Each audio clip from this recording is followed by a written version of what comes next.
Relax and listen to the voice. The Bay Window. One cold winter night, a 16-year-old girl named Brittany Snow was home alone watching TV. Her parents had gone out to a dinner party at a friend's house. It had been snowing heavily all afternoon, but Brittany felt nice and snug as she sat on the sofa in the lounge, tucked up under a warm, fuzzy blanket. By midnight, Brittany's parents were still not home, and she began to feel uneasy. She didn't want to call them in case they thought that she couldn't take care of herself. The television was in the corner of the room, right next to the big bay window. She was watching one of her favorite movies, a horror film named Prom Night, when suddenly, out of the corner of her eye, she noticed something moving in the bay window. Through the darkness and the falling snow, she could make out the figure of a man walking towards the window. As he got closer, she was able to make out his face, and it filled her with horror. The man's face was hideously scarred, his eyes were wild and crazy, and he seemed to be grinning maliciously at her. Frightened, Brittany pulled the fuzzy blanket over her head and tried to hide. She hardly dared to move. Slowly, she pulled the blanket aside just enough to peer out with one eye. The man was still there. He was just standing there, staring directly at her as the snow fell behind him. Then he reached into his coat and pulled something out. It appeared to be a long knife. Terrified, Brittany pulled the blanket back over her head and hoped that the madman would think it was just a pile of blankets sitting on the sofa. Terrified, Brittany pulled the blanket back over her head and hoped that the madman would think it was just a pile of blankets sitting on the sofa. She managed to move her hand slowly over to her pocket and took out her cell phone. Pressing the buttons in a panic, she dialed 911 and held her breath as she waited for an answer. When the operator asked, "What's your emergency?" Brittany put the phone close to her face and whispered, "There's a man outside my window. He's got a knife. Please come quickly." She sat motionless under the blanket as the minutes ticked by. Eventually, she heard sirens outside and the police started banging on her front door. Brittany pulled off the blanket and rushed to the front door, letting two of the police officers inside. They said that they had seen no trace of anyone outside of her house. "He was right there," said Brittany, pointing out the bay window to her snow-covered front lawn. "That's not possible," said the female officer. "There couldn't have been anyone standing out there. The snow is completely undisturbed. If there was someone out there, they would have left footprints." "But he was standing right there, staring straight at me," said Brittany. "I saw him with my own two eyes." "You know, your eyes can play tricks on you," said the male officer. "Maybe you've been watching too many scary movies." The officers turned to leave when all of a sudden, the female officer stopped dead in her tracks. She pulled back the sofa that Brittany had been sitting on. Her jaw dropped and her eyes widened in shock. Brittany and the male police officer both gasped. On the carpet behind the sofa, there was a trail of wet footprints and a discarded knife. "You weren't looking at the man outside of the window," said the female officer. "You were looking at his reflection. He was standing right behind you all along."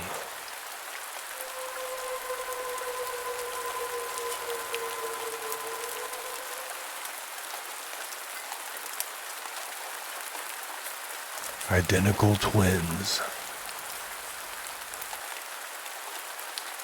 Eventually, everyone experiences that terrible feeling of loss when a loved one dies.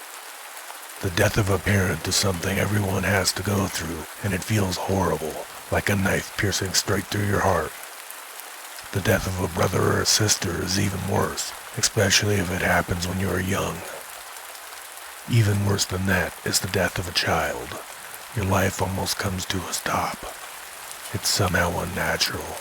Parents are not meant to outlive their children. However, there is one thing that is more painful than all the above. It's the death of an identical twin. When your identical twin passes away, it feels almost as if you have died as well. My brother and I were always very close. People constantly got us confused. We were identical twins. Instead of being annoying, it was rather amusing and gave us the opportunity to get up to all sorts of mischief. We could always have fun posing as each other and causing as much confusion as possible. Matt and Pat, that's what they called us, Pat and Matt. At home, we shared the same bedroom and played in the same backyard. At school, we were in the same class and hung out with the same group of friends. After graduation, we went to the same university, and we were roommates in the campus dorm. We even fell in love with the same girl, which was so strange, but she eventually chose him, not me. However, she still managed to get me confused with my brother almost every day, which always amused us.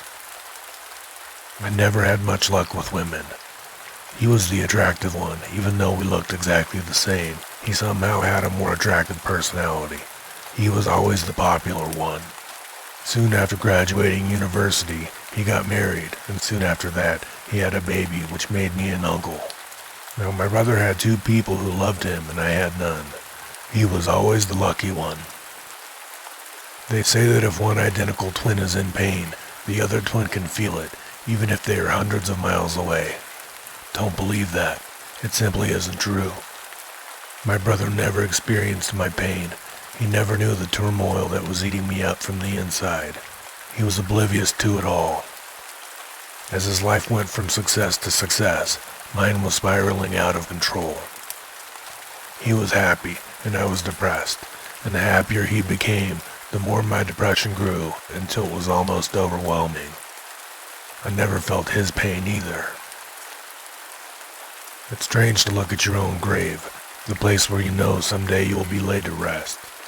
It's even stranger to see yourself in a photograph on a gravestone with the dates of your birth and death engraved below it. Matt Phillips, born 4/21/1986, died 1/21/2016. Beloved son and dearest brother. Not one word of that is true. It was after 2 a.m. when my phone started ringing. My wife rolled over in bed and groaned. I composed myself and answered the phone. In a sleepy, slurred voice, I said, "Hello?" There was a man's voice on the other end.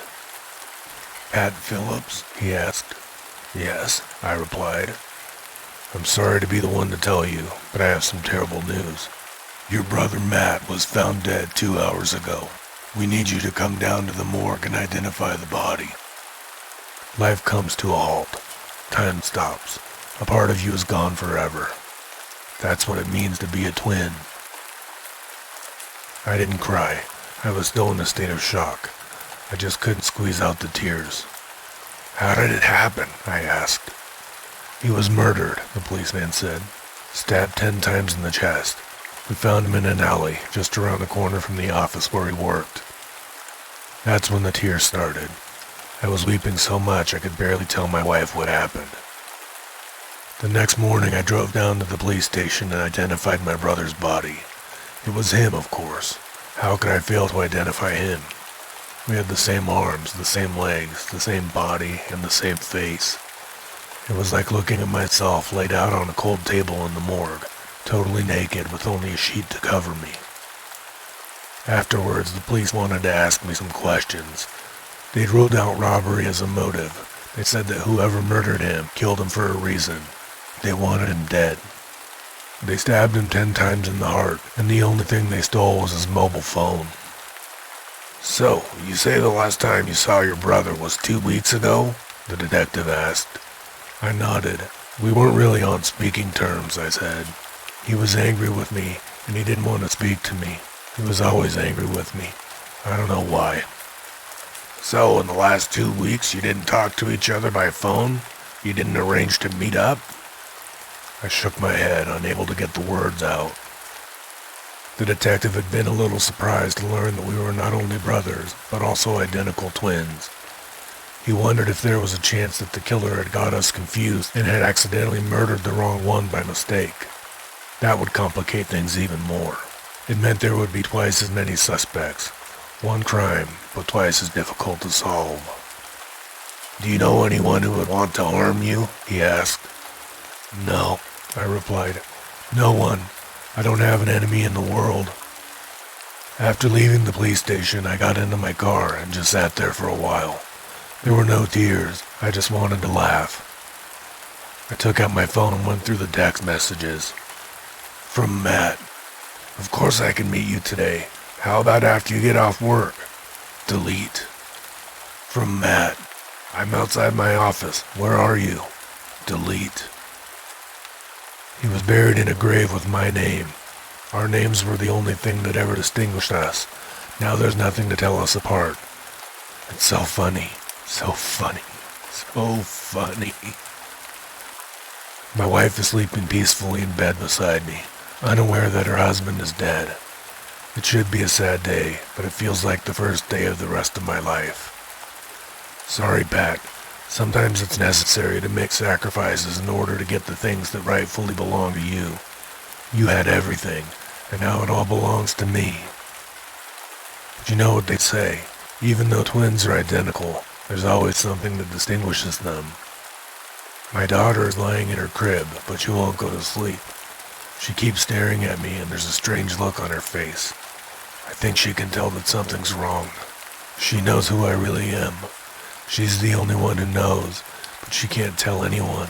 By the time she's old enough to speak, she will have forgotten that I'm not really her father.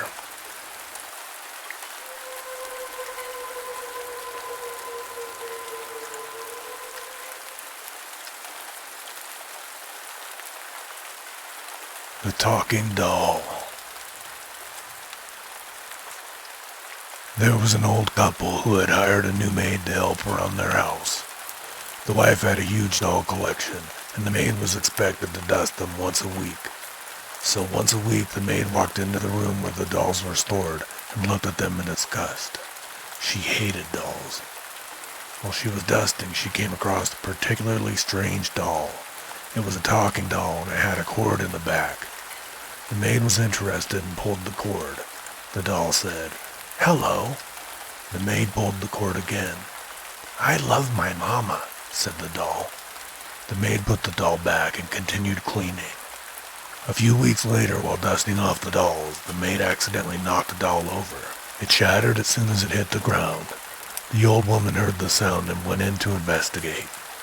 When she walked into the room and saw her shattered doll, a very sad look came across her face. The maid saw this quickly and said, "I'm really sorry. I didn't mean to break her. I won't do it again." The old woman looked down at her sad, broken doll and told the maid that she could only keep her job if she promised to be extra careful around the dolls. The maid agreed. The next day, the old couple left the maid alone while they went out to run some errands. The maid was in such a bad mood that she neglected to do her job. While she was sitting in the kitchen enjoying some of the couple's fancy chocolate, the maid thought of a vicious idea. She slowly made her way into the room where the dolls were kept. She thought for a moment about how sad the old woman was about her broken doll.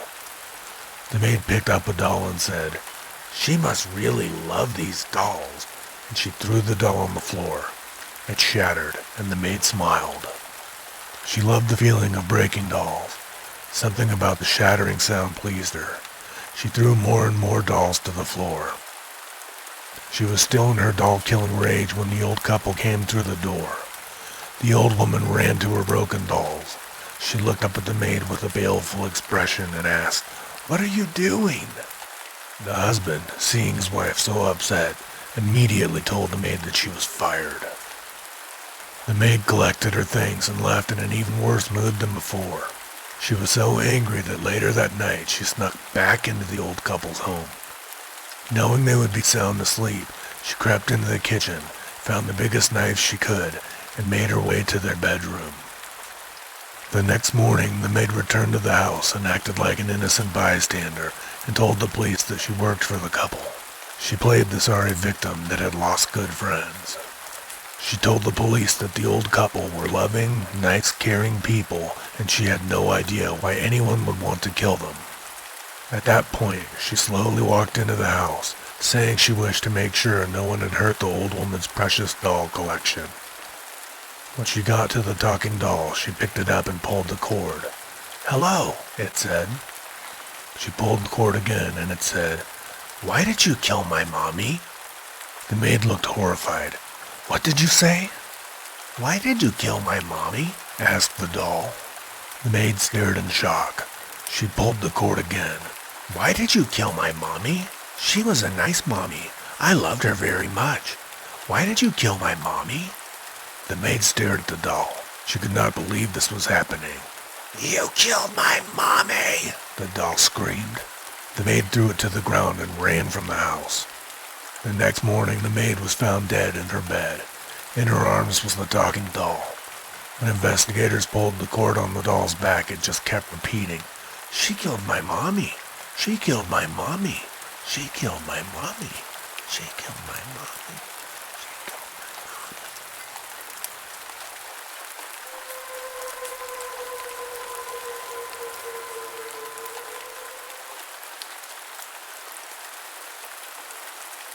Internet star. A 19-year-old girl was attending university in Japan. In her second year of study, she decided that she wanted to improve her English, so she transferred to a university in the United States. She had always wanted to live in the USA, but she did not anticipate how difficult the change would be for her. The course she was studying required her to submit a lot of reports. While she was attending the university in Japan, she submitted all of her reports in Japanese. However, in the American university, all of the reports had to be in English. This caused a big problem for the girl because her command of the English language was not very good. She found that she had to spend hours upon hours checking the spelling and grammar while typing up her reports. Another problem was that she didn't own a laptop. Luckily, the university library had a computer lab with approximately 50 computers, and that was open 24 hours a day. Unfortunately, there was always long queues of people waiting to use them. Every morning she had to attend lectures, and every evening she had to queue for a computer.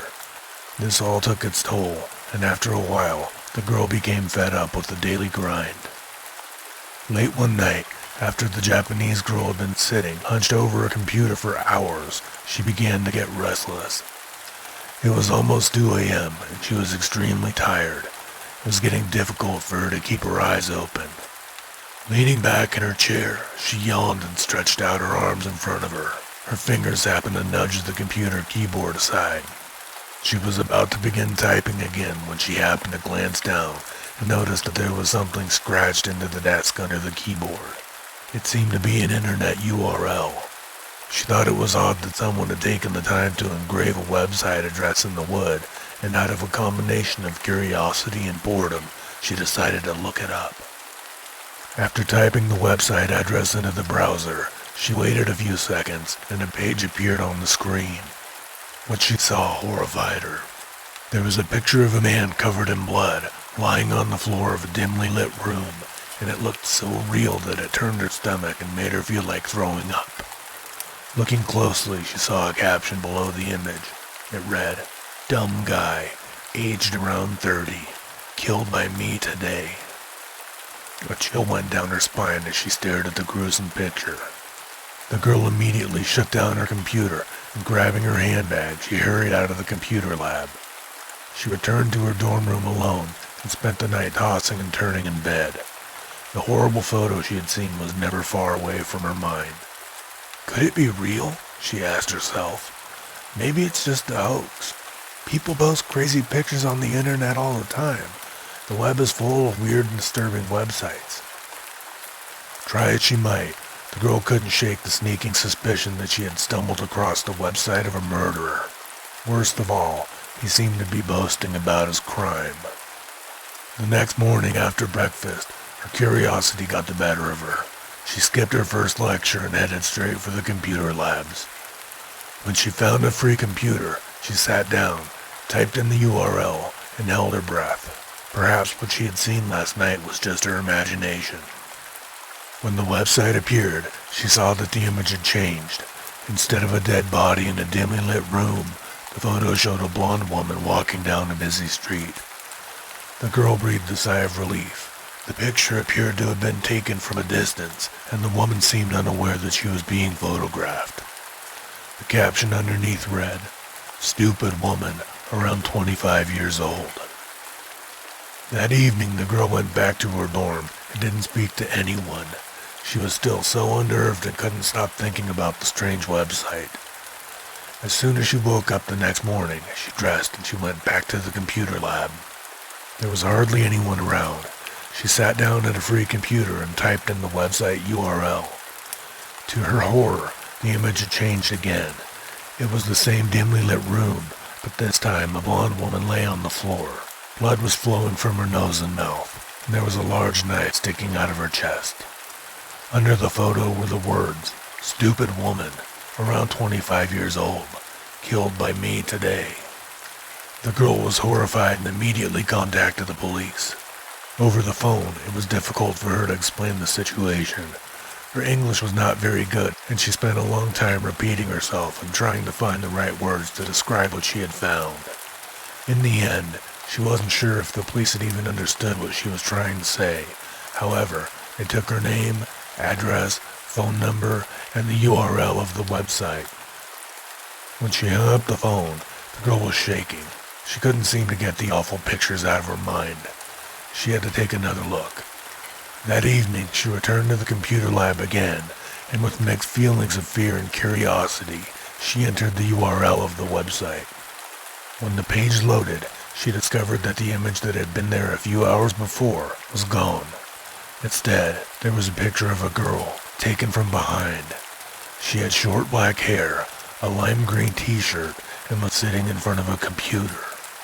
The girl got a sinking feeling in the pit of her stomach, and she broke out in a cold sweat. She recognized the hair. She recognized the clothes. She was staring at a picture of herself.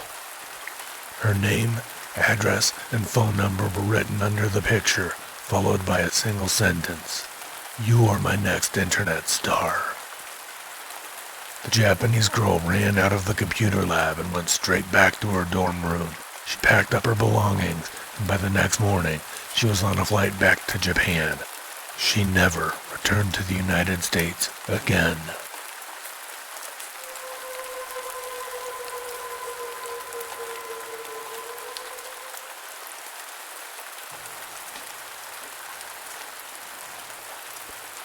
After it happened, everyone agreed that the whole thing was a product of a twisted mind, a game of chess played by a madman, in which the playing pieces were human beings. One morning, the inhabitants of a small town in the United States woke up to find a large billboard had been erected in the town center. The sign read, "Yesterday 3 coins were put into circulation in this city. Each coin is engraved with a symbol, a square, a circle, and a cross. These coins will change hands many times, and on the 7th day after this announcement, the holder of each coin will receive a prize. The first prize is $1 million in cash. The second prize is an all-expenses-paid trip around the world. The third prize is death." The answer to this puzzle lies in the symbols on the 3 coins, the circle, the square, and the cross. One of them symbolizes wealth, while another symbolizes travel, and another symbolizes death. It's up to you to figure out which is which. By noon, almost everyone had heard the news, and the town was buzzing with excitement and anticipation.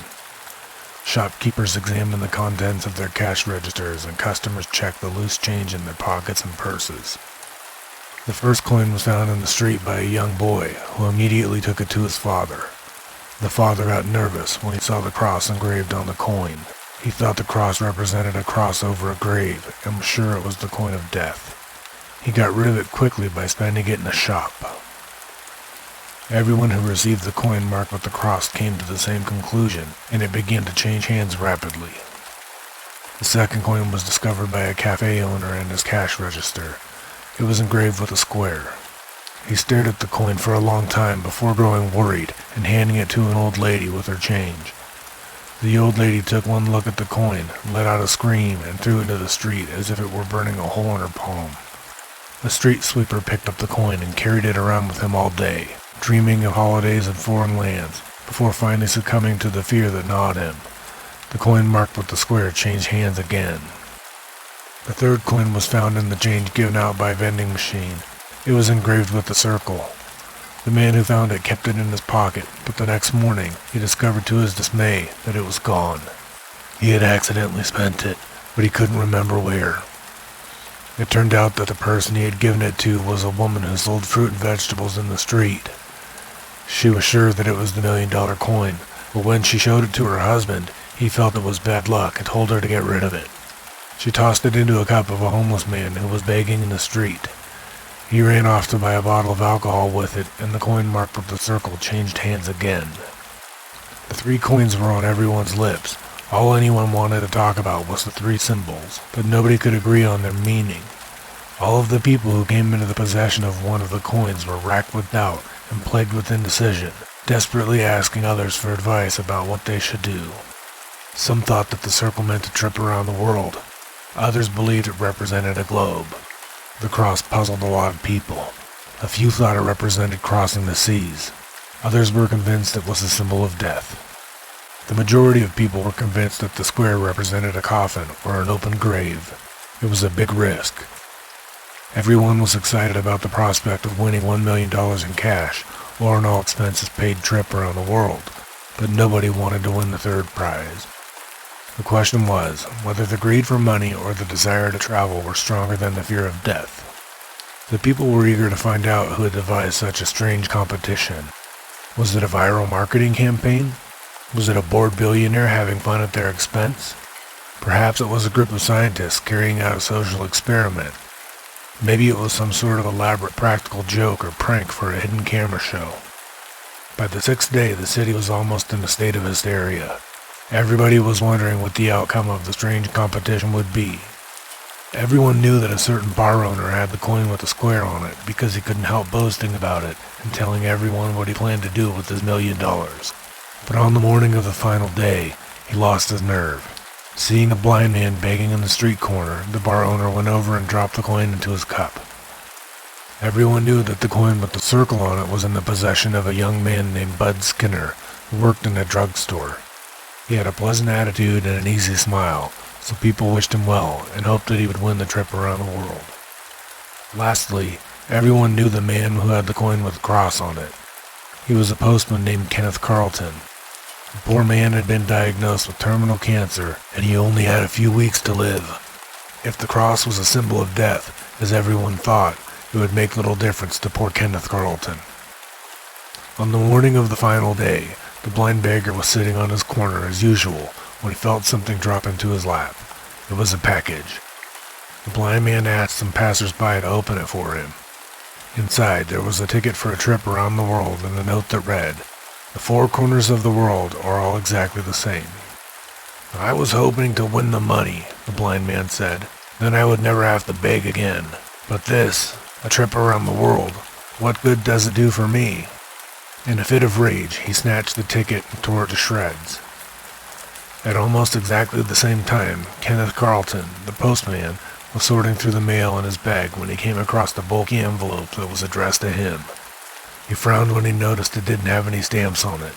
His co-workers gathered around in excitement. "Open it," some of them cried. "Let's see what's inside." "No, don't open it," others shouted. "What if it's death?" Kenneth Carlton gave a grim chuckle and began to tear open the heavy envelope. "This is the best chance I've had in years," he said. "If it's death, then I hope it will be fast and painless." He dumped the contents of the letter onto the table, and then after a moment, he began to laugh. A sad, horrible laugh. His co-workers stared at the pile of cash. It was more money than they had ever seen in their lives. "The money!" they cried. "You won the $1,000,000! Ken, you're rich!"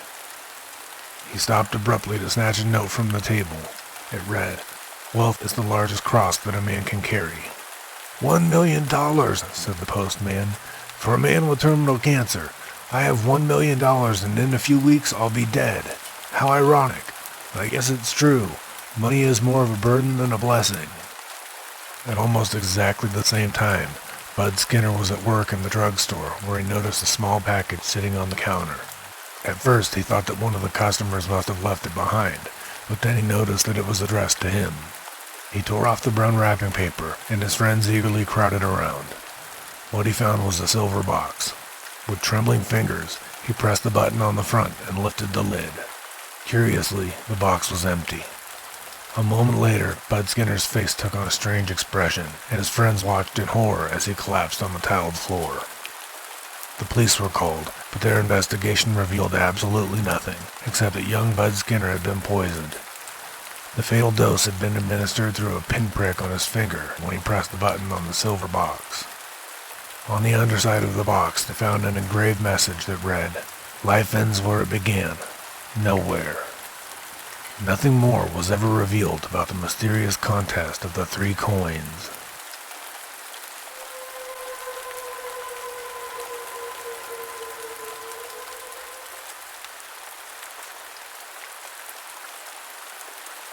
The old television. A few years ago in a small town in Spain, there was a married couple who had a 6-year-old boy. There was an old television in their son's bedroom, and every night when he went to bed, he would insist on covering it with a blanket. His parents noticed his odd behavior, and one day, out of curiosity, they asked him, "Son, why do you always cover the TV at night?" The boy gave them a strange look and replied cryptically, "Because that's how they get in." His parents were confused and just dismissed it as childish superstition. One night they went out to the theater and hired a babysitter to take care of the boy while they were away.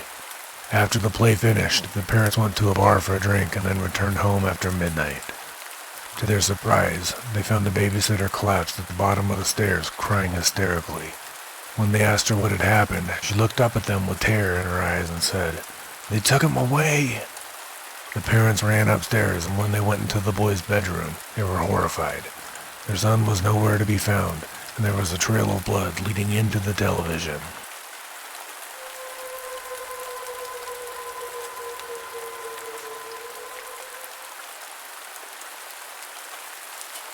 The accident. There was a 20-year-old girl who lived with her boyfriend. Their life together was perfectly ideal, and they both hoped that nothing would happen to change it. Each time they embraced, she told her boyfriend that she could not live without him. He assured her that he felt the same way. They were madly in love. One Saturday night, as every Saturday night, they went out to a nightclub to celebrate the birthday of a friend. While they were there, they drank way too much alcohol.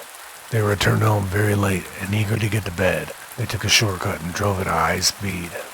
The next morning when they woke up, they both felt that something about their relationship had changed.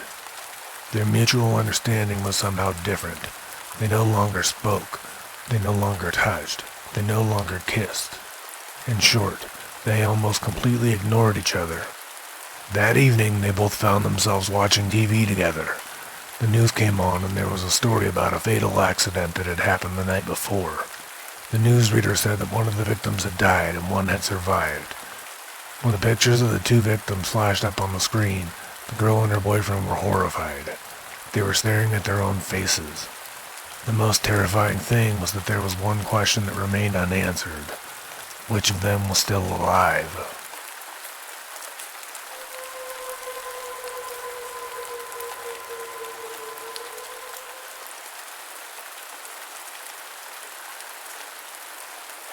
"Have you seen my son?" "Have you seen my son?" the frantic mother asked. The old man who lived next door shook his head. The mother knocked on every door on the street. "Have you seen my son?" she asked over and over. None of her neighbors had seen the boy. No one knew where he was. The mother went to the police station and asked the officer behind the desk, "Have you seen my son?" The police organized a search for the missing boy. They got a recent photo of him from his mother and circulated it. They made announcements on the television and radio, asking for information. They searched houses, poked through alleys, combed fields and dredged rivers, but there was no sign of the child. Every morning the mother left her house and put up posters all over town. Each one had a picture of a little boy on it, and the caption below read, "Have you seen my son?" Once a week, the mother would go down to the police station and ask the officer at the desk, "Have you seen my son?" Each time the officer would sigh, shake his head sadly and say, "I'm sorry, ma'am, Not yet. Each time, the mother walked home with a smile on her face. They would never find her son. She had hidden his body so well.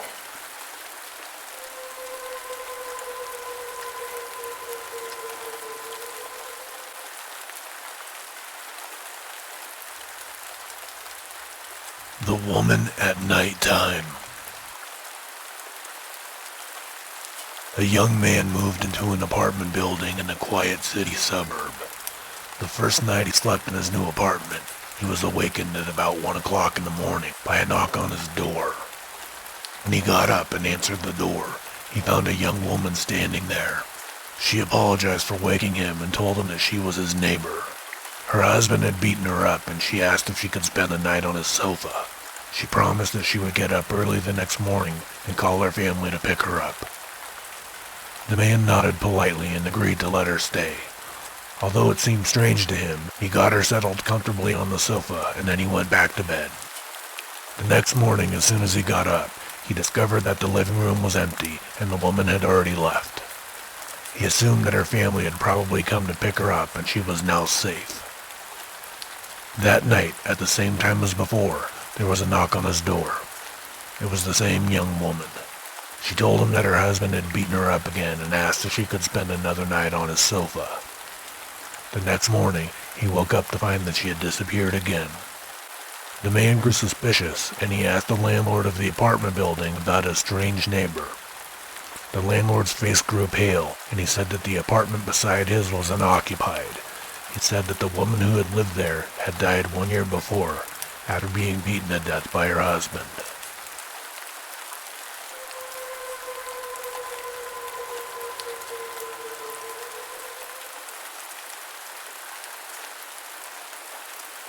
The bouncing ball. There was a babysitter who was hired to take care of a little girl. That night, after the parents left, the babysitter allowed the girl to watch a horror movie on television. Halfway through the movie, the little girl said she wanted to go to the toilet, but she was too scared to go on her own. The babysitter didn't want to miss the movie, so she came up with a solution. She gave the girl a rubber ball and told her to keep balancing it while she was on the toilet. That way the babysitter would know she was okay. The little girl did as she was told, and the babysitter listened to her high-pitched voice singing, "Bouncy, bouncy, bouncy, bouncy." Half an hour later, the babysitter started to wonder why the little girl hadn't come back. She still heard the singing coming from the toilet. Bouncy, bouncy, bouncy, bouncy. But now the little girl's voice sounded deeper. The babysitter reluctantly got off the sofa and went to check if everything was okay. When she opened up the bathroom door, the babysitter was horrified to find a psychopath sitting on the floor, bouncing the little girl's head on the ground and singing, "Bouncy, bouncy, bouncy, bouncy."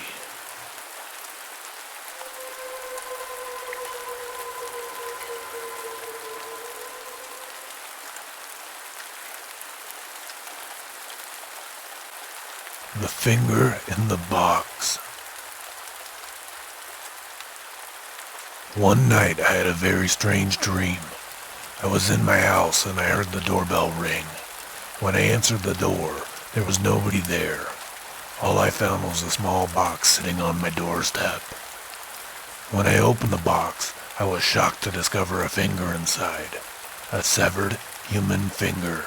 And then I woke up in a cold sweat. A few days ago, I was unclogging my kitchen sink. Something had fallen down the drain, and when I reached inside to pull it out, the garbage disposal suddenly came on.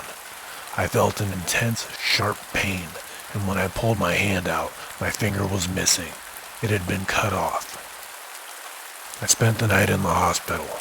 They told me they couldn't reattach my finger. Instead, they just sewed up the wound and bandaged it. Last night I had another strange dream.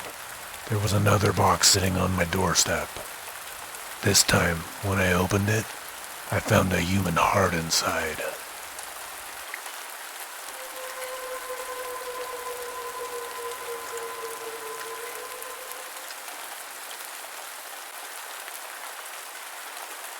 Family portraits. A long time ago, there was a man who went out hunting in the woods. As night fell, he found himself in an unfamiliar part of the forest. He walked and walked, but he couldn't find his way home.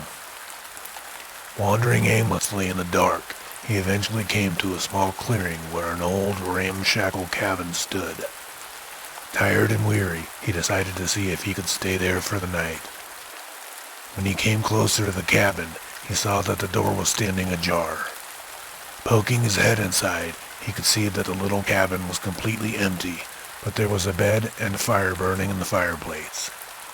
The hunter threw himself on the bed and decided to sleep there for the night. If the owner came back, he would ask his permission in the morning. Lying on the bed, half asleep, he looked around and was surprised to see the walls were covered with paintings. They appeared to be family portraits, all framed and painted in incredible detail. They seemed very lifelike, and without exception, each family portrait was uglier than the next. The hideous faces in the paintings made him incredibly uneasy. The way they were painted made it seem as if the eyes were staring directly at him.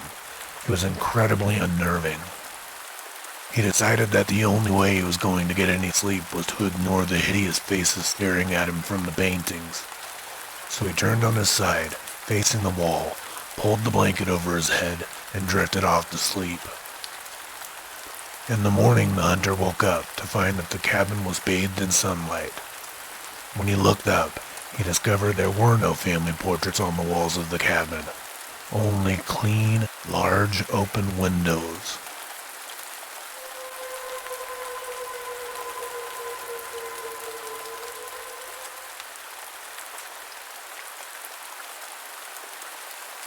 Hello, down there. There was a man and a woman who lived on a run-down farm in the middle of nowhere. The husband was a mean and cantankerous old man who took pleasure in making his wife's life miserable. He seldom spoke to her, and when she said anything, he would tell her to be quiet. One day, the man was digging a well on his property, and his wife was helping him. All of a sudden, the bottom dropped out of the deep hole. The man was puzzled and wanted to see what had happened, so he told his wife to go back to the house and fetch a flashlight. When she came running back with it, he switched the flashlight on, tied it to a rope, and lowered it down into the hole. It went down and down, but no matter how much rope he let out, it never seemed to reach the bottom. The man started pulling the rope back up, but it got caught on something. He started pulling on it harder, but it felt like something was pulling back. Frustrated, the man gave it a big tug, and suddenly the rope was almost yanked out of his hands. Eventually, he managed to pull the rope up, but when he got to the end of it, the flashlight was gone. Instead, there was a small white pouch attached to it. With trembling hands, he opened it, and to his surprise, a chunk of gold tumbled out, along with a handwritten note. He picked up the note and tried to read it, but it was written in a language he couldn't decipher, so he tossed it away. He told his wife he was going into town to buy more flashlights and ordered her to keep an eye on the hole while he was away. As soon as he was gone, she hurried back to the house and rummaged through the cupboards looking for a dictionary. Then she took a big piece of ham out of the fridge. She also grabbed a pen and a paper and wrote a note. When she returned to the hole, she put all these items in a bucket, tied it to a rope, and lowered it down. The woman waited for a while, and then she pulled the rope back up. It seemed much heavier, and twice she had to stop to take a rest. When she finally hauled the bucket back up, she was shocked to see that it was filled to the brim with sparkling jewels. There was also another note, and this time it was in English. It read, "Send more food." She hurried back to the house and hid the jewels where she was sure her husband wouldn't find them. When the man returned, the back of his pickup truck was filled with flashlights. He put a few of them in the bucket and lowered them down, but when he pulled the rope back up, he was outraged to find that the bucket wasn't filled with gold or jewels, just a few broken flashlights. He flew into a violent rage, stomping on the remains of the flashlights and cursing at the top of his lungs. Then he ran back to the house and fetched his shotgun. He told his wife he was going to go down into the hole and give them a piece of his mind. She begged him not to go, but he was so furious he wouldn't listen. And of course, he wouldn't listen to her. He attached a big oil drum to the winch on the back of his pickup truck. Then he climbed into the drum. He barked orders at his wife to lower him down, and after 10 minutes, bring him back up again. She did as he said. She threw the switch, and the man was lowered down in the oil drum. The woman stared at her watch as 10 whole minutes passed. Then she flicked the switch, and the winch began to drag the oil drum back to the surface. She peered into the drum, but her husband wasn't there. Instead, it was filled with gold bars, jewelry, and coins. Sitting on top of all that loot was another note. It read, "Thanks for the meat."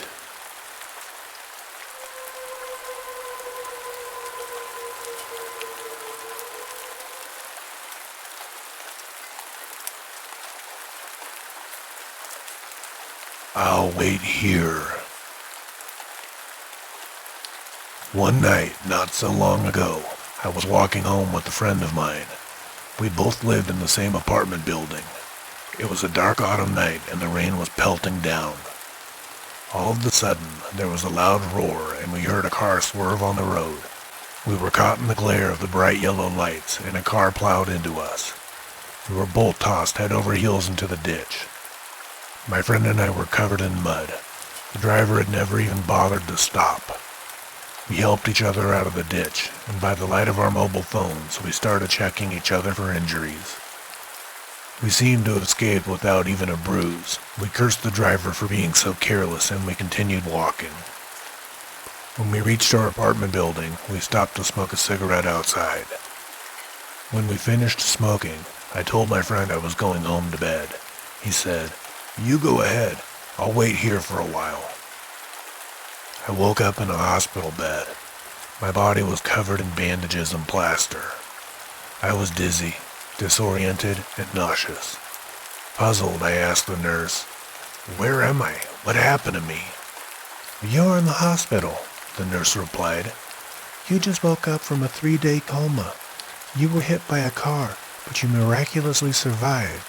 The police found you lying in the road." "What about my friend?" I asked. "I'm sorry," she replied. "Unfortunately, he didn't make it." When I got over the shock, I recalled the last words my friend said to me when we were saying goodbye at the entrance to our building. He said, "You go ahead. I'll wait here for a while."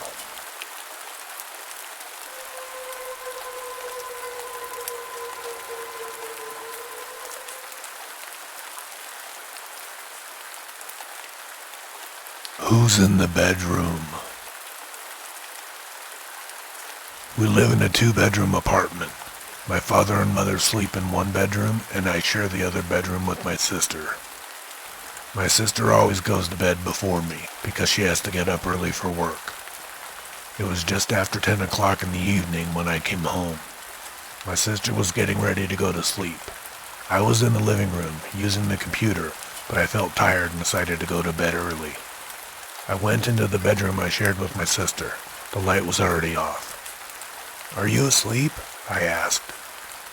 "Almost," she replied in an irritated voice. "I still have to wash," I said. "Lie down," she grumbled. "It's too late. Wash in the morning." "No, I said lie down," my sister growled. I stopped at the door and looked at my sister. Her face was angry. It even scared me. I went down the hallway to the bathroom, but it was already occupied. I stood waiting in the hallway for a few minutes, and my mother came out of the living room. "Dad sure is taking a long time in there," I said, gesturing towards the bathroom. "No, he's in the living room watching TV," my mother said. I looked at her in surprise. "He's watching TV?" Then the bathroom door opened and my sister came out. I was absolutely shocked. "What's wrong?" she asked when she saw the look on my face. But who's in the bedroom?" I stammered. I rushed down the hallway to the bedroom and turned on the light. The beds were empty. There was no one there. just a pile of crumpled clothes. I still ask myself the question, what would have happened if I would have laid down when my sister told me to?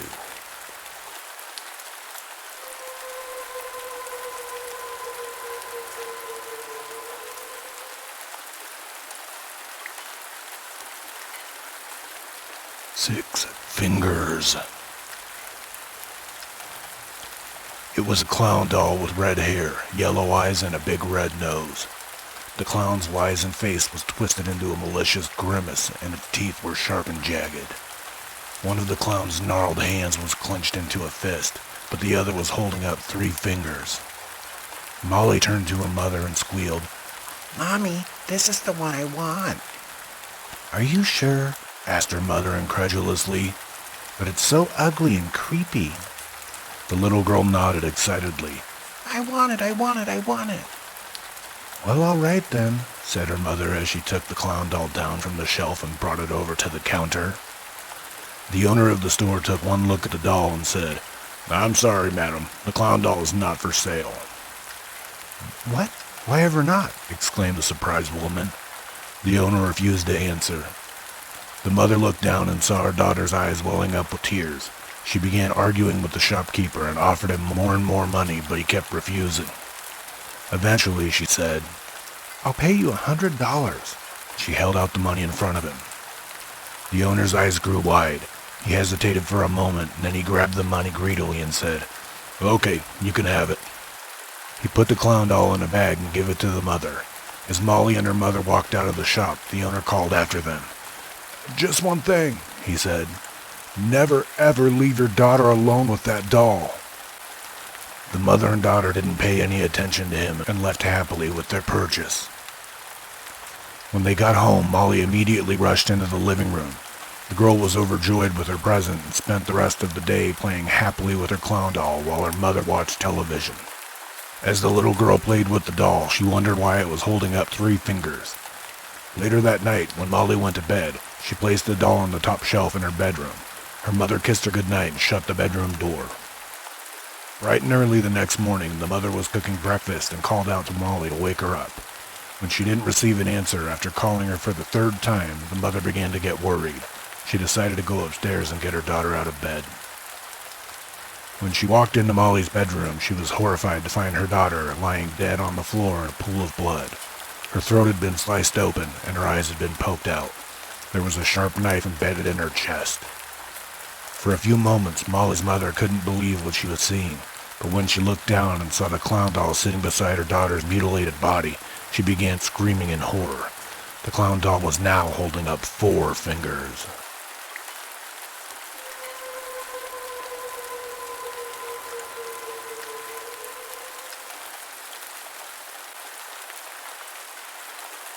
The Jigsaw Puzzle. There was a young lady who lived on her own in a very remote area. She had no family or friends, and she had never married. Her only joy in life was doing jigsaw puzzles. Every night she would sit by herself at her kitchen table and work on a new jigsaw puzzle until it was complete. One dark and rainy night, she was moving furniture in her bedroom, and she pulled back her wardrobe. She found a dusty old box wedged behind it.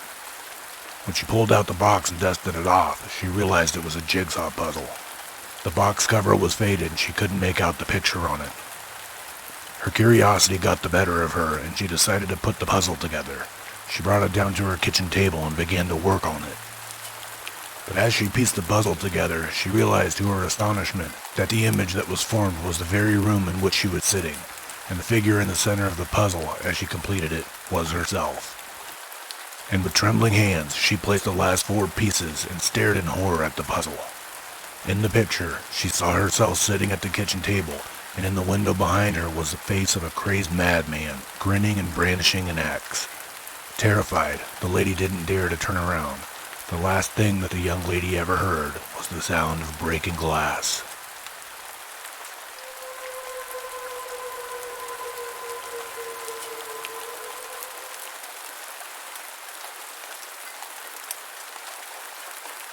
Twin girls.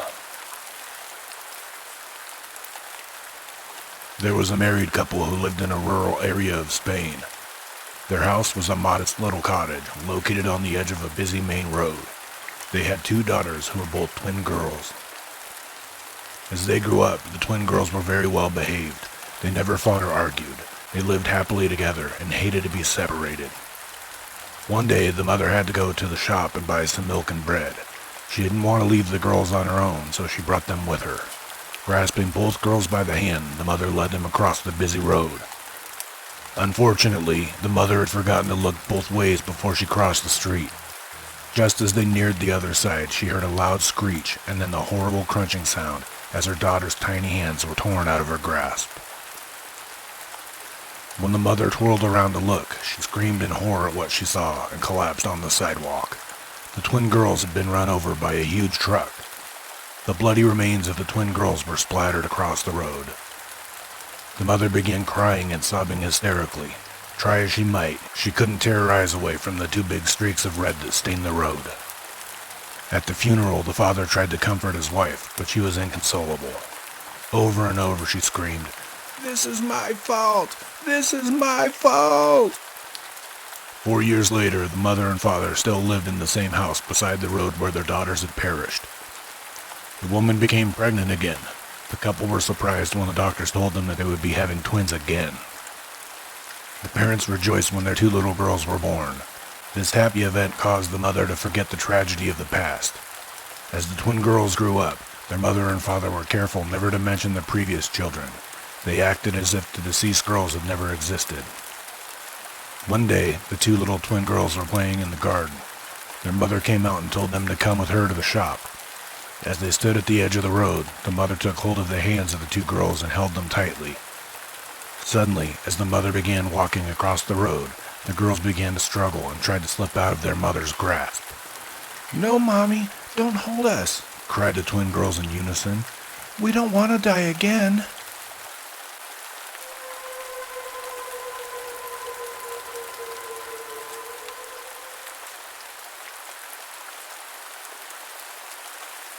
The strange photo. Charles found the old book when he was 12 years old.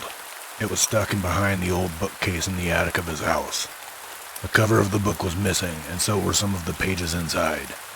It was a book of frightening ghost stories, but without the cover, Charles could never have been sure if the stories were real or just made up. Lying in bed at night, Charles would read the stories quietly to himself. They terrified him, but for some reason, he couldn't stop himself from reading each one again and again. His heart would be pounding and his breath would catch in his throat, yet he still felt unable to put the book down. There was only one illustration in the book, a solitary, strange photograph in the middle pages. Charles could never bear to look at it. Something about the photo unnerved him, but he found himself staring at it for hours. He never understood why the photograph held such a strange fascination for him. There was nothing in the picture that should cause him such fear and dread. It merely showed an empty metal staircase leading down into darkness. Could it be the fear of something or someone lurking in the darkness? Perhaps it was the fact that the rusty metal steps looked as if they were covered in blood. For some reason, the photo terrified him so much that he finally reached a breaking point. He ripped it out of the book and threw it in the trash. Charles thought that would be the end of it, but he found that he was unable to get the picture out of his mind. When he fell asleep at night, he would see the empty metal staircase in his nightmares, and he always woke up drenched in a cold sweat. The strange photo had haunted him for years. As he got older, he would often be reminded of the photo, and then the nightmares would start again. It was as if what he had seen in the photo could never be unseen. Years later, walking home from college one night, Charles took a shortcut through a dark alleyway and came upon a scene that seemed all too familiar to him. Up ahead, he could see the same rusty metal staircase that had haunted his dreams for so many years. Charles felt the chill go up his spine, and he had the sudden urge to flee, but his curiosity got the better of him. He had to find out why the staircase had disturbed him so much. Charles approached the staircase cautiously, staring down into the darkness that lay below. In its terror, his mind began to recognize strange shapes in the pitch black. He could hear odd sounds and moans coming from underground. As Charles stood at the top of the stairs, he began shaking with fear. He was about to turn and leave when he heard something strange, a whisper or a low groan. He looked down and started screaming. We can't be sure, but it seems like Charles found out what scared him so much about that picture.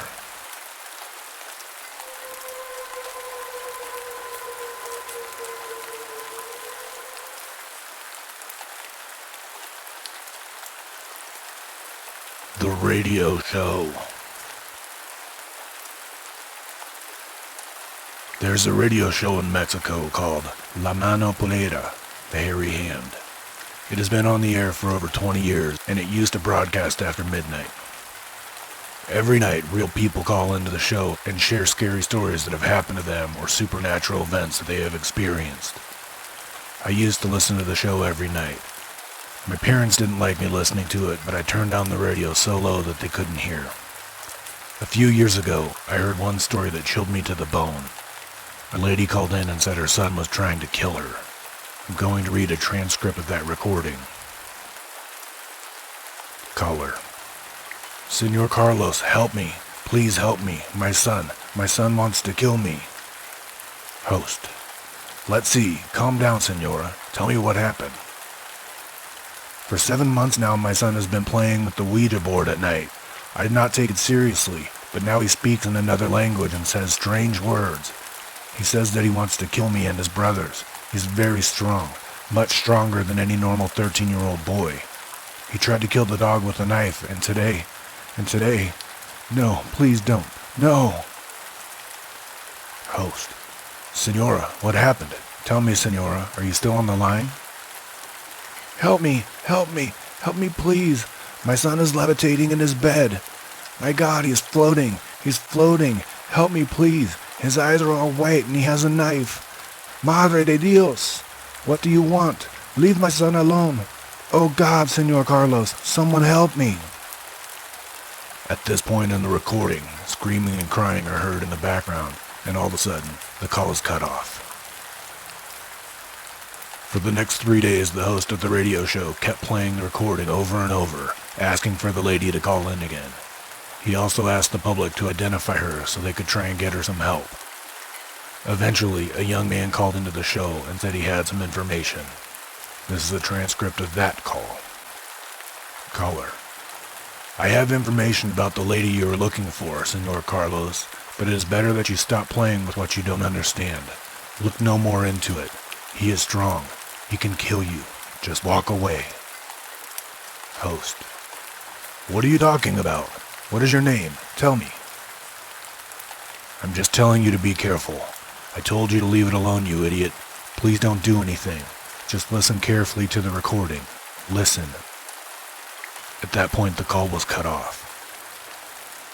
The next day, the host of the radio show had some specialists on, and they analyzed the first recording on the lady who called in. Using various techniques, they were able to isolate and enhance the screams and cries at the end of the recording.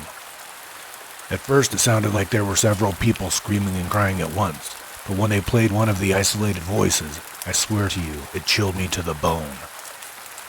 The voice was just an echo, but it said, I'll kill you. I'll kill everyone. And if you're still asking for help, I'll kill them too.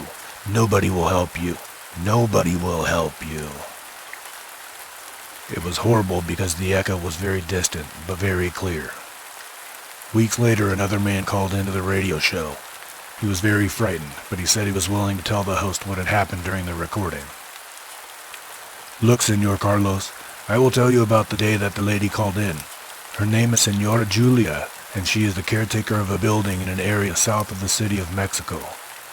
Late one night, I and 10 other residents in the building heard anguished cries. They were coming from the home of Senora Julia. We all rushed out onto our balconies, which face toward the courtyard where her home is. We heard her screaming, and several men, including myself, went down to her house to find out what was happening. We forced the door open and saw her with a telephone to her ear, asking somebody for help.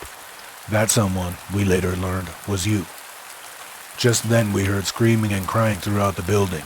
It was so strong that it stunned us for a moment. Senora Julia hung up the phone and ran to us, pleading with us for help. When we asked why, she said there was something wrong with her boy. Seriously, senor, I have never seen anything like it before or since. We were all petrified with fear. We saw her eldest son, And I don't know if you can believe this, but he was floating. He was about 3 feet off of the floor. His eyes were blank and he had an evil smile on his face. I do not know how else to describe it. He was smiling from ear to ear, and it was a diabolical smile. In his hand he was holding a large knife, and it was dripping with blood. Myself and the neighbors didn't know what to do. We asked the lady what was happening, and she just said that he wanted to kill everyone. We ran out of the house into the courtyard, but the boy followed us. He was in the middle of the courtyard, floating in the air and babbling in a strange language. All of the neighbors saw it. Some began to shout and others began to pray. One man tried to stop the boy by pulling on his foot. We helped him wrestle the boy to the ground. He was passed out and his eyes were rolling back in his head, but he would not let go of the knife. We did the only thing we could think of, senor. We called a priest. At that point, the recording cut off. The host of the radio show said he had tried to communicate with the lady and the man, but because neither of them had given their names, all of his attempts were unsuccessful. They spent months analyzing the previous recordings, but specialists said only that the young man must be possessed by a strong demonic spirit, and without more information, there was nothing they could do. According to the host, the radio show had to change its schedule because of the call. Afterwards, the staff claimed that they heard whispering voices, cries and moans, and other strange noises in the building after midnight. On more than one occasion, a member of the radio show staff was thrown against the wall or beaten savagely by someone or something that was not physically there. One audio technician was seriously injured in a car accident, which he said was caused when the ghostly face of a young boy appeared on the windscreen as he was driving. The staff of the radio show were so afraid that they complained to the producers and threatened to quit. The producers were forced to reschedule the show so that it started at 10 p.m. and finished just before midnight.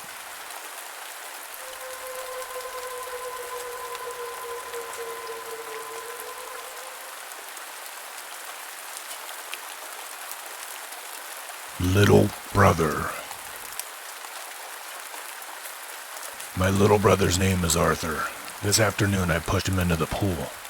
He fell in with a big splash and started making glug glug glug sounds. Just when I thought he was about to drown, he managed to cry out for help and Mom and Dad came running. Mom was crying because she thought that Arthur was dead. He wasn't. The doctor came and Arthur is doing very well now. He asked for cake with jam, and even though it was 8 o'clock and past his bedtime, my mother gave it to him anyway. Arthur was very happy and very proud with all the attention he was getting. Everybody was asking him questions. Mom asked him how he had fallen in the pool. Arthur just said that he slipped. It was smart of him to say that. He knows Mom hates a tattletale. The other day when I was wrapping a skipping rope around his neck, he struggled out of my grip and ran to complain to Mom. He said I had been trying to strangle him. Mom told him he shouldn't say such things and gave him a good spanking for it. When Dad came home and found out what Arthur said, he was also very angry. Arthur didn't get any dessert that night. Then he understood. This time he knew better than to tell Mom I pushed him into the pool. I also asked Mom if I could have cake with jam. I asked her 3 times, but she pretended not to hear me. Maybe she suspects that I was the one who pushed Arthur. Before, I was always nice and kind to Arthur because Mom and Dad spoiled me as much as they spoiled him. When he got a new toy car, I got a new toy car. Mom would never have given Arthur cake without giving it to me as well. But last month, Mom and Dad completely changed. Now they devote all their attention to Arthur. He gets gifts all the time. It has made him very big-headed. He was always a bit of a pain in the neck, but now he's insufferable. He's constantly asking for this and that. Mom and Dad always give him whatever he asks for. The only time they scolded him was the day I tried to strangle him with the skipping rope, and that was funny because for once, it wasn't his fault. I wonder why Mom and Dad suddenly stopped loving me. It looks like I'm no longer their little boy. Whenever I kiss Mom on the cheek, she doesn't even smile. Dad's the same way. When they go for a walk, I always tag along, but they don't pay any attention to me. If I'm playing on the road or doing something dangerous, they don't even seem to care. Arthur can be nice occasionally, but most of the time he refuses to play with me. The other day, I asked him why Mom and Dad had become so cold to me. He looked up at me with a sly smile and refused to answer. He did it on purpose to enrage me. That was the day I wrapped the skipping rope around his neck. I was so mad that despite the spankings he had received, I went into his room afterwards and told him that I would kill him. This afternoon he told me that Mom, Dad, and him were going to the seaside and that they weren't bringing me with them. Then he laughed and stuck out his tongue and made faces at me, so I pushed him in the pool. Arthur's sleeping now, and Mom and Dad are watching TV. The skipping rope was just lying in the garden, so I picked it up. In a moment, I'll sneak into Arthur's bedroom, and this time, I won't give him a chance to scream. That way, Mom and Dad will be forced to go to the seaside without him, and after they leave, I'll go down to the end of the garden and climb back into that horrible white box that they buried me in.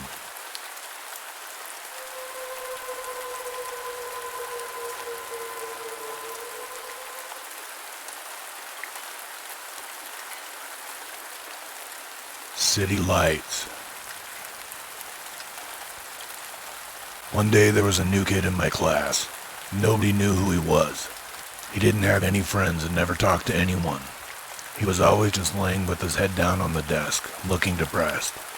I wonder if there was something the matter with him. "What's wrong?" I asked one day when we were alone. "Did something bad happen to you?" When he heard my question, his hands started shaking. He let out a long, deep sigh, steadied himself, and slowly he began to talk. He said that 1 month ago something had happened that really disturbed him. He was sitting in his room playing games on his computer when he happened to glance up at his ceiling.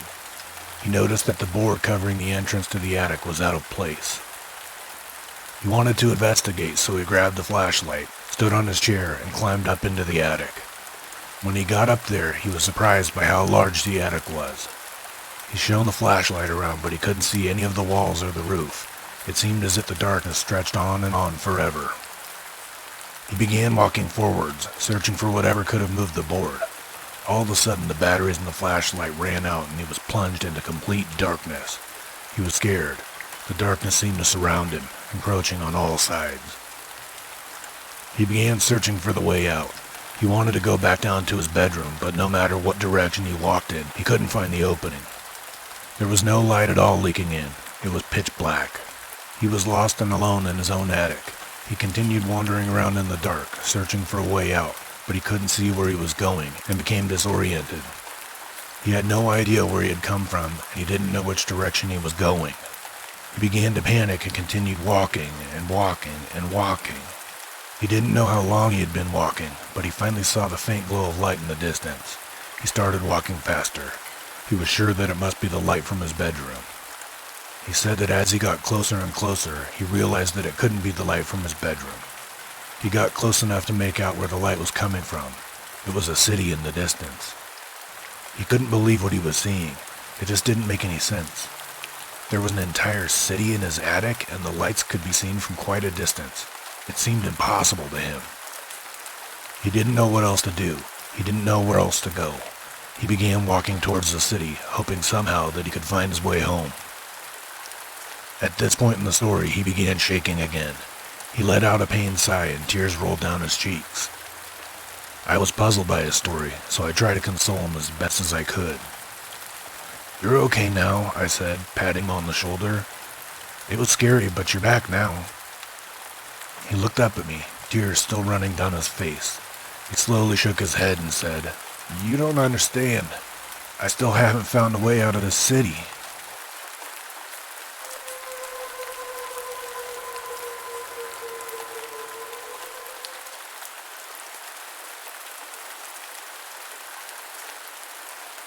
Security camera.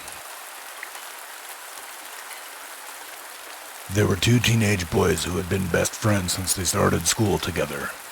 They both managed to get part-time jobs working the night shift at a local 24-hour convenience store.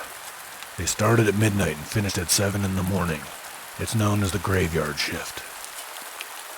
Because the boys were working overnight, it soon became very boring. There were never very many customers, and they mostly spent their time sitting behind the checkout counter, talking, watching movies, or playing computer games on their iPads. One night they were sitting at the checkout counter as usual, eating sweets and chatting about nothing in particular. The monitor for the security camera was behind the counter, but nothing ever happened, so they only checked on it occasionally. The monitor screen was split into four, displaying footage from security cameras at the checkout counter, the food aisles, the magazine rack, and the parking lot outside. When one of the boys happened to glance at the monitor, he noticed that there was a woman standing in front of the magazine rack with her back to the camera. She had long, flowing black hair that reached down to her waist. "That's weird," he said to himself.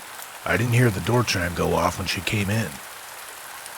He didn't think too much about it and he went back to watching his movie, but something was strange. Half an hour passed, and when he glanced at the monitor again, the woman was still there. She didn't show any signs of moving. He wondered if she was reading a magazine, but when he looked closely at the monitor, he saw that the woman's hands were empty. She was just standing there, staring at the magazine rack. "Hey," he whispered to the other boy, "do you think she's trying to steal something?" His friend had also had the same thought and nodded in agreement. The woman's behavior seemed somewhat strange, so the teenagers came out from behind the counter to investigate. One boy went down the left aisle and the other went down the right, but when they peeked around the shelves, they were surprised to see no one was there. "Where did you go?" asked the first boy. "She would have had to pass by one of us." Just then they heard the sound of the toilet flushing. "What?" said the second boy. "How did she get into the bathroom?" The boys went back to the checkout, but when they looked at the monitor, a chill went down their spines. The woman was still standing at the magazine rack in exactly the same position as before. "Well, that was fast," said the first boy, puzzled. "Too fast," said his friend. Thinking that there must be something wrong with the security camera, the boys went back to the magazine rack. Just as before, they found nobody there. Cold sweat was running down their backs. They both looked at each other, wide-eyed and frightened. Then, without a word, the boys returned to the counter. When they bent down and peered into the monitor, the security camera showed that there was nobody at the magazine rack. "She's gone," said the first boy. He breathed a sigh of relief and turned to face his friend. "Wait, don't move," hissed the second boy urgently. Both of them froze, staring into the monitor. "What is it?" whispered the first boy. The second boy's voice was shaking. "Don't look behind you," he hissed. The first boy was mystified. Reflected on the screen of the monitor, he could see his own face and his friend's face. Suddenly he noticed it. Right between their faces was a reflection of a third face, a deathly pale face, a woman's face. The boys were too scared to scream. They just stood there, staring at the monitor, trembling. A few minutes passed and the ghostly face faded away. "I think she's gone," said the second boy, breathing a sigh of relief. Nervously, he looked over his shoulder and found no one there. The first boy wiped the sweat from his brow. His heart was beating way too fast. "I don't think so," he said. Both of the boys stared at the monitor again. The woman was standing there at the magazine rack. Slowly, she turned around to face the camera and grinned. Her mouth split open from ear to ear. She held up a bloody knife and ran it across her throat in a threatening gesture. The two boys didn't pause for a second. They immediately ran as fast as they could, crashing through the front door. They spilled out into the streets and didn't look back.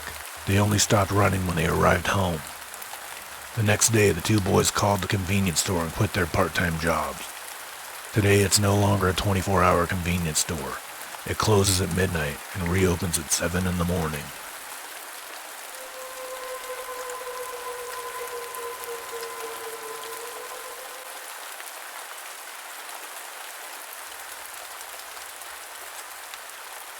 McDonald's. My dad was obsessed with McDonald's. He couldn't live without it. He wouldn't eat at just any fast food restaurant. No Burger King, no Wendy's. It had to be McDonald's. It got to the point to where he would have to eat something from McDonald's at least once a day. Sometimes for breakfast, he would run out and get a sausage and egg McMuffin. For lunch, he would grab a McChicken sandwich or a bacon double cheeseburger. His favorite meal was a Big Mac and fries. He enjoyed the food, but the rest of the family quickly got tired of it. After a while, my mother, my sister, and myself couldn't put up with it anymore. We couldn't bear to look at another Chicken McNugget. Gradually, we started trying to avoid eating at McDonald's with him. When he realized what we were doing, it really irritated him. He acted like we had somehow betrayed him by not liking McDonald's. "What's wrong?" he demanded one day. "Why won't you come to McDonald's? Is it because you don't want to eat with me?" My mom looked at the floor and my sister pretended she hadn't heard him. "Well, it's not that, Dad," I explained awkwardly. "It's just that we don't want to eat at McDonald's all the time anymore." He stared at us for a few moments and then shook his head sadly and left. 20 minutes later, he came back with a double quarter pounder with cheese, and he ate it alone in the living room. He spent the rest of the evening sulking and giving us dirty looks. One night, after I finished my homework and watched a little TV, I decided to go to bed. My little sister was already fast asleep on the top of the bunk bed. I turned off the light in the bedroom and I quietly slid into the bottom bunk, taking care not to wake her up.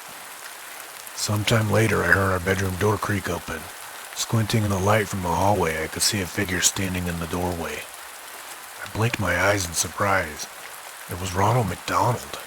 He was just standing there, silently staring at us. He didn't seem to be aware that I was awake. In the dim light, he crept into the room and tiptoed quietly over to our bunk bed.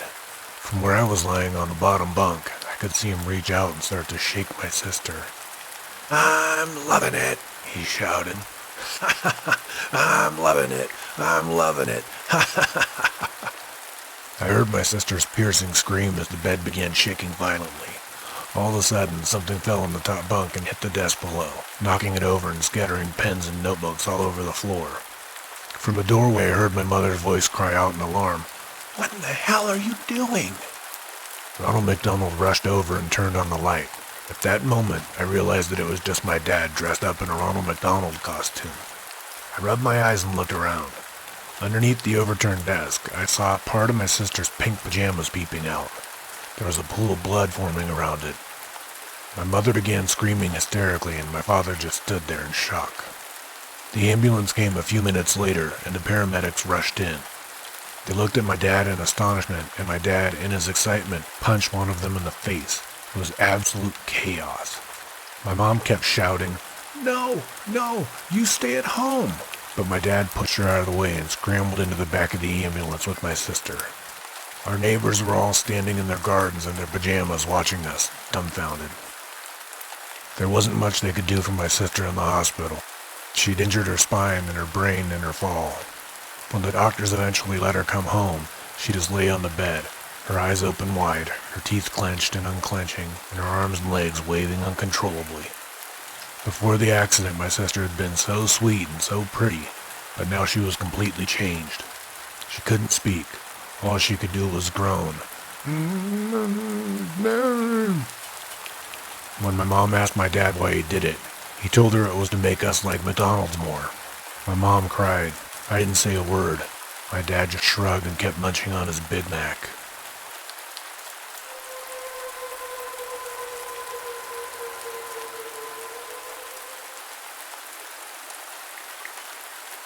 The Beauty Queen.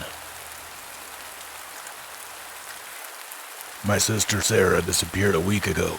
My mother hasn't gone to the police. We haven't put up any missing posters. We aren't looking for her at all. It's because we know exactly where she's at. Our neighbors think we don't care about Sarah. They think we aren't doing enough to find her. Some people are spreading rumors that we killed her and buried her body somewhere. Other people suspect that we're keeping her hidden in the basement. They're all wrong. There's no body and she's not hidden, but nobody will ever find her.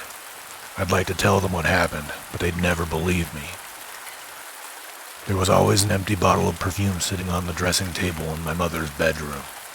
I never knew why she kept it there. As far back as I can remember, it was always just there.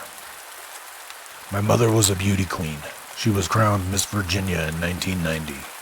She played the video for us many times. She looked perfect standing there on the stage with her long brown hair, her big green eyes, her perfect teeth, and her sparkling gown. She sang God Bless America. She juggled some sparklers. She replied to all the judges' questions with a smooth answer and a gleaming smile. "If I had just one wish, I would wish for world peace," she said. "I'd like to make the whole world hold hands, because you can't make a fist when you're holding hands." She looked like the perfect American girl.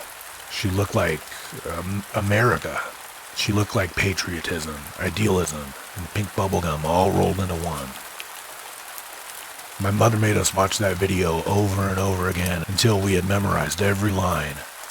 My mother knew all about being perfect and wanted us to learn to be perfect just like her. She won the competition and was crowned Miss Virginia that year, but when it came to the Miss America pageant, she didn't even place in the top 20 contestants. That put an end to her career as a beauty queen. 2 years after that, she met my father. A year later, they were married. Soon afterwards, Sarah was born. 2 years later, shortly before I was born, my father left and never came back. Sarah doesn't remember what he looked like. I never even met him. My mother threw out all the pictures of him long ago. Sarah was 2 years older than me. She was always the pretty one. She got all the attention. She had long blonde hair and bright blue eyes. She had pale, milky skin, and her favorite color was pink. She always had a smile on her face. She learned how to turn her frowns upside down. My mother had big plans for Sarah. She wanted to be a beauty queen just like my mother. It all started on Sarah's 13th birthday. She blew out the candles and cut the cake. "You're getting fat," my mother told her. "We'll have to put you on a diet." Sarah didn't even eat any birthday cake that day. After that, she spent a long time staring at herself in the bathroom mirror. "Look at those chubby cheeks," my mother would always say. "You need to lose weight." I didn't think Sarah was fat, but I didn't dare disagree with my mother. After all, she was the expert. She was the beauty queen. "Look at those thighs," my mother would say to her. "It's disgusting. You're turning into a big fat lump." A few weeks later, my mother told Sarah she should stop eating food altogether. My sister reluctantly agreed. Girls always listen to their mothers. My mother took control of my sister's diet. She started feeding my sister 1 spoonful of pink jelly at every meal. She said it contained almost 0 calories. Sarah began rapidly losing weight. After a few months of this, she was painfully thin and frail. She was starving. Her body was wasting away to practically nothing. She got dizzy whenever she tried to stand up. The jelly diet went on for a month until Sarah was so weak that she couldn't even get out of bed. One morning I heard my sister calling to me. "Help me," she wailed. "I'm melting." I ran into her room and saw that her fingers were sticking to the bed sheets. A thin pink goo was beginning to ooze over the sides of the bed and dripping onto the floor. When I pulled back the sheets, I was horrified to see that her body was slowly dissolving into a pink jelly. Her legs had melted together. She looked like a mermaid. Sarah's thin lips twisted into a weak smile. "I feel so beautiful," she whispered. "So very beautiful." I ran downstairs to fetch our mother. She hurried up the stairs, but when she entered Sarah's bedroom, she didn't seem at all surprised. "Help me move her," my mother said. Together we scooped up as much of Sarah as we could and carried her into the bathroom.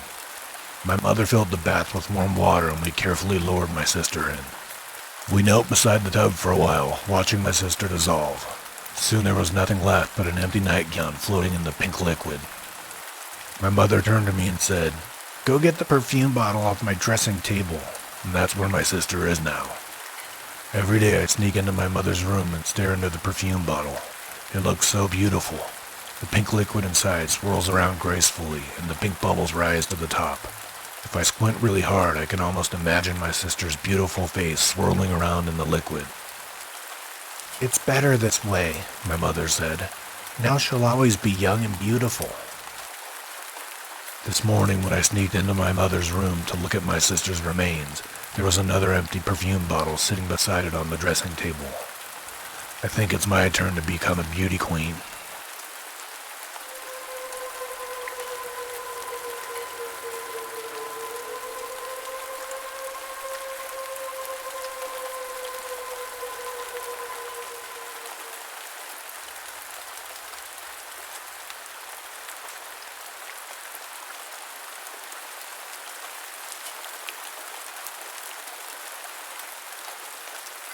Thank you all for coming along this ride with us.